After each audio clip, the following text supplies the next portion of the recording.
La majorité des parents africains sont également responsables du malheur de l'Afrique. Je m'explique. J'ose bien croire qu'après la colonisation, il y avait des survivants qui étaient nos parents, qui avaient pour objectif de raconter la vraie et la véritable histoire à nos enfants. Ils ne l'ont pas fait. Ils ont préféré envoyer ces enfants dans les écoles qu'on enseigne juste le colonialisme afin de se faire plus aliéner. Et vous êtes conscient que dans cette école, on n'enseigne pas l'histoire de l'Afrique et que le système éducatif en Afrique est à refaire.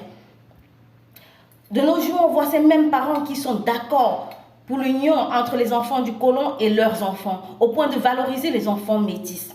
J'ai peur qu'avec le temps, l'Afrique sera totalement métissée et les propres Africains autochtones n'auront pas leur place. Et ces parents glorifient cela. Ces mêmes parents encouragent les enfants à aller dans les églises, au point que quand tu ne veux pas aller à l'église, ton parent te refuse l'argent de béni. C'est triste, hein? Parents africains, pourquoi ne racontez pas l'histoire à vos enfants?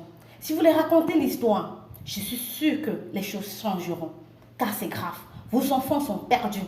C'est très difficile de nos jours de voir des enfants africains s'unir autour d'une table, parler des mots qui minent leur continent. Ils sont occupés par des distractions, ils parlent des futilités. Tout ça, c'est l'éducation. Nos enfants ne sont pas curieux. Nos enfants ne sont pas unis.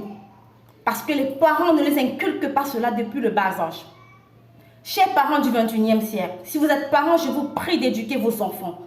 De les éduquer à la juste valeur africaine, de leur apprendre leur culture, de leur apprendre leur histoire. C'est très important de connaître son histoire. Si c'est que tu ne connais pas ton histoire, tu ne connaîtrais pas qui tu es. Et ça ne fera pas de toi une grande personnalité. Peuple africain, réveillez-vous. L'heure est grave.